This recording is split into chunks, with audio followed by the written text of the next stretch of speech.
हरे कृष्ण सांग माने स्वागत जनाऊे आ गोटे मिनी ब्लॉग को। तो पुरी यात्रार सेकेंड दिन रे आमे समस्ते बाहर पड़थिलु लोकनाथ मंदिर को। लोकनाथ मंदिर रे दर्शन कर सारिबा परे 2 किलोमीटर दूर रे थिबा श्री गौर विहार आश्रम पाखे आमे जाई पहुंच जाइथिले, जोटा कि आपण जानिथिबे माता मठ नाम रे।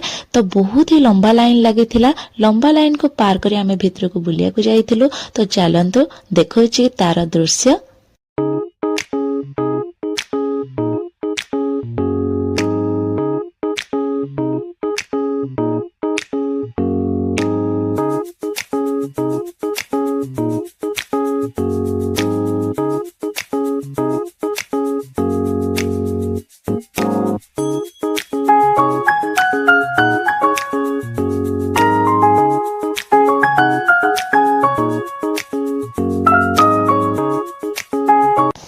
बुलाबुली सरीगला परे से आश्रम रे ही भोजन मिलुथला, जोटा कि मात्र 80 टंकारे आउ ढेर सारा स्वादिष्ट खाया को हमको मिलथिला।